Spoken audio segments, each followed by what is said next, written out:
আজকে বাংলাদেশ জামাত ইসলামের কেন্দ্র ঘোষিত মাহে রমজানকে স্বাগত এবং দ্রব্যমূল্য ক্রয় ক্ষমতার মধ্যে রাখার দাবিতে এই বিক্ষোভ মিছিল পূর্ব সংক্ষিপ্ত সমাবেশের সম্মানিত প্রধান অতিথি জামাত ইসলামের সহকারী সেক্রেটারি জেনারেল বরিশালের গণমানুষের প্রিয় নেতা অ্যাডভোকেট মাহবুব হোসেন হেলাল, আমাদের মাঝে উপস্থিত আছেন বরিশাল জেলার সংগ্রামী জেলা আমির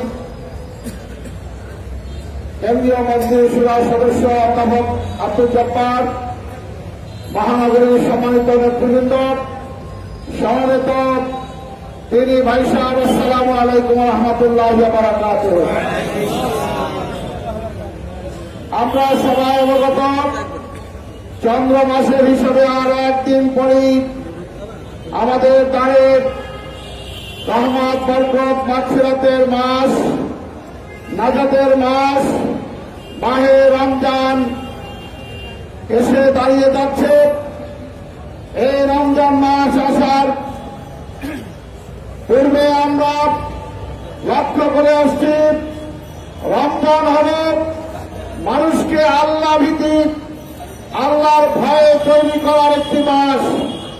কিন্তু এই রমজান মাসে একদম দুষ্ট চক্র এই সমাজে তৈরি হয়েছে, যারা দ্রব্যমূল্য বাড়িয়ে দিয়ে রমজান মাসে বাজারে কৃত্রিম সংকট সৃষ্টি করে এই দেশের ধর্মপ্রাণ মুসল্লিদের, সাধারণ মানুষের, রোজাদারদের কষ্ট দিয়ে থাকে।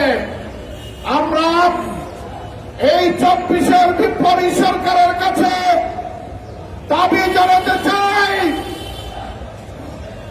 এই সরকার ক্ষমতায় থাকাকালীন বাংলাদেশে যেন কোন দ্রব্যমূল্য বৃদ্ধি না হয়, কোন দুষ্ট চক্র যেন এই আমাদের মানুষকে কষ্ট দেওয়ার জন্য দ্রব্যমূল্যের ঊর্ধ্বগতি তৈরি করতে না পারে, সেই জন্য রাষ্ট্রযন্ত্রের সকল বিভাগকে কাজে লাগিয়ে এই দ্রব্যমূল্য নিয়ন্ত্রণে রাখার সিদ্ধান্ত গ্রহণ করতে হবে।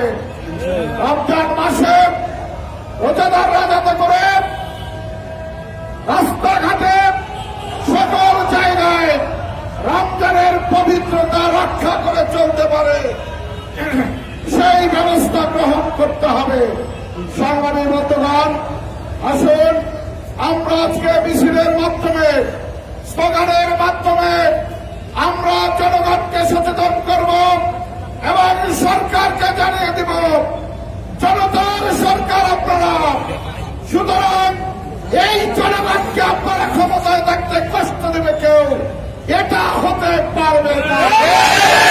আমরা এখন মিছিল শুরু করব, নেতৃবৃন্দ সামনে যাবে, তারপর সুস্থ স্বাভাবিকভাবে সুশৃঙ্খলতার সাথে আমাদের মিছিল সামনের দিকে এগিয়ে যাবে।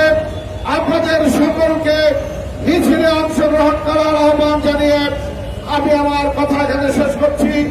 এখন মিছিল শুরু হবে, সকলে মিছিলে অংশগ্রহণ করবে।